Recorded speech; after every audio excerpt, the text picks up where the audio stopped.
nos acercamos a Madrid, más concretamente a Torrejón de Velasco, para aprender más sobre la fauna del Mioceno superior y conocer las peculiaridades del yacimiento paleontológico Cerro de los Batallones. Sabemos hoy que los yacimientos de batallones son el resultado de ese proceso de erosión subterránea, pero luego de un relleno sedimentario que evidentemente cumple las leyes de la estratigrafía, es decir, que los sedimentos que encuentras en el fondo son los más antiguos, mientras los sedimentos más superficiales son los más recientes. Estos yacimientos, como batallones 1, batallones 2, que pueden tener una profundidad de 8 o 10 metros, los sedimentos más antiguos, no sabemos si son, lógicamente son más antiguos que los recientes, pero no sabemos si esa diferencia es significativa. Lo que sí sabemos es que la composición es diferente. En las partes bajas hay muchísimos carnívoros, luego suponemos en este caso que actuaron como trampas de carnívoros, lo que he dicho anteriormente, los carnívoros bajaban a beber agua o a carroñar y quedaban atrapados. Y en las partes altas lo que encontramos es mayor diversidad y cantidad de herbívoros. Quiere decir que esas partes altas pudieron funcionar como pequeñas charcas, más o menos efímeras, en donde los animales del entorno, ya no discriminados, los animales del entorno iban a vivir, morían en los alrededores y quedaron fosilizados un poco representando la muestra de la comunidad real del entorno. Esa comunidad real del entorno, como ocurre en la naturaleza actual, está dominada por herbívoros. La fauna que hemos obtenido de esos yacimientos era conocida relativamente muy mal en yacimientos previos de Europa o de Asia, y hemos sacado una fauna muy completa con animales que se conocían a lo mejor por un diente o un fragmento de mandíbula, y ahora tenemos esqueletos completos de esos animales. El hecho de que han actuado los yacimientos como trampas naturales en el Mioceno superior, atrapando animales de la zona, ha hecho que los restos fósiles estén muy bien conservados, porque no ha habido transporte ni casi alteraciones. Entonces digamos que toda la colección de batallones está compuesta por especies que eran previamente muy mal conocidas, y ahora tenemos restos muy abundantes. Esos restos están muy bien conservados, de manera que los estudios que se pueden hacer son muy completos. Estudios que antes no se podía uno ni imaginar, como por ejemplo estudiar la anatomía funcional del esqueleto postcraneal de un cierto carnívoro que era conocido por unos dientes. Ahora tenemos esqueletos enteros para hacer eso. De manera que el conocimiento de la fauna del Mioceno ha avanzado muchísimo por las características de estos yacimientos. Todos estos avances en las investigaciones paleontológicas vienen de la mano de nuevas técnicas y tecnologías.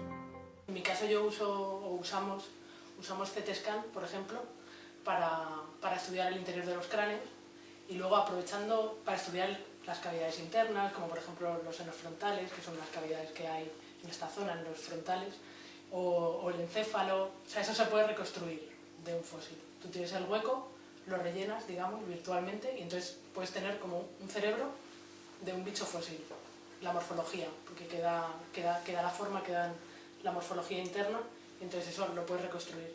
Y luego, aprovechando ese CT scan, por ejemplo, tú puedes crear un modelo en 3D del cráneo y de otros huesos que tengas, y montarlo, y articularlo, y ver pues los rangos de flexión, los rangos de movilidad de ciertos huesos, ver cómo incluso moverlos y ver cómo apoyaría, cómo insertarían algunos músculos, qué direcciones tendrían. En este caso te hablo de una técnica concreta que yo uso. Entonces creo que es muy útil para cuando tienes un esqueleto entero, por ejemplo, montarlo y ver cómo insertarían algunos músculos es muy complicado, con huesos grandes. Entonces en ese caso es muy útil. Y para estudiar la anatomía interna no tienes que romper el fósil como se hacía antes. A veces cortaban algún fósil y lo rellenaban con resinas, entonces ya rompías algo que es único igual, y ahora puedes acceder a eso sin romperlo, por ejemplo. Dentro de la fauna que encontramos en el Cerro de los Batallones destaca el grupo de los dientes de sable.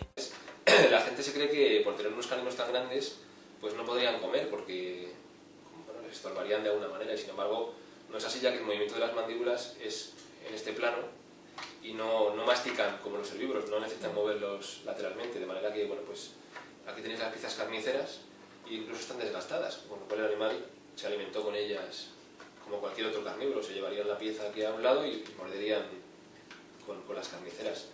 los caninos simplemente pues están colocados de manera que se insertan en las mandíbulas y no molestarían a la hora de alimentarse. A la hora de matar, pues los felinos lo que hacen es muerden a sus presas en la garganta, en el morro, para intentar asfixiarlas, o incluso si son pequeñas en la nuca para partirles la espalda. Los maquilodontinos, con estos caninos tan comprimidos lateralmente, no podrían morder en cualquier sitio en el que hubiera hueso.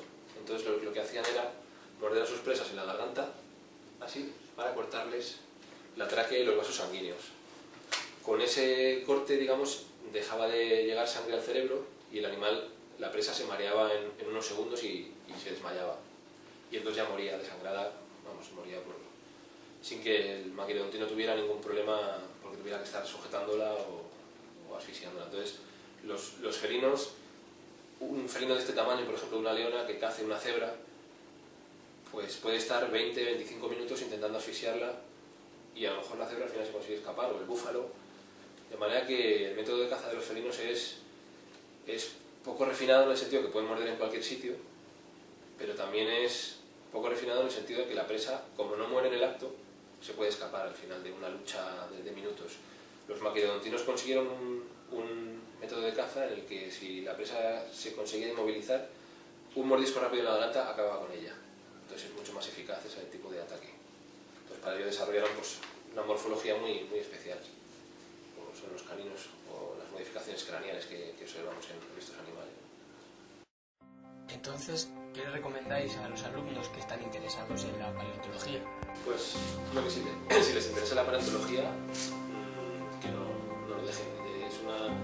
Es una disciplina que no tiene muchas salidas aparentemente, pero está claro que si te apasiona algo tienes que intentarlo. Yo creo que es mejor dedicarse a algo que te apasiona e intentar llegar a ser algo en esa disciplina que no hacer otra cosa que a lo mejor no te estimula mucho y en la cual no vas a acabar haciendo nada al final, ¿no? Entonces no sabes dónde vas a llegar. ¿No? Ahora mismo está difícil en todo, no hay salidas en muchas cosas.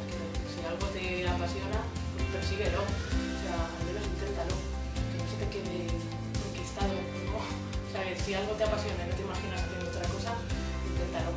Si te gusta la paleontología y pruebas en una excavación y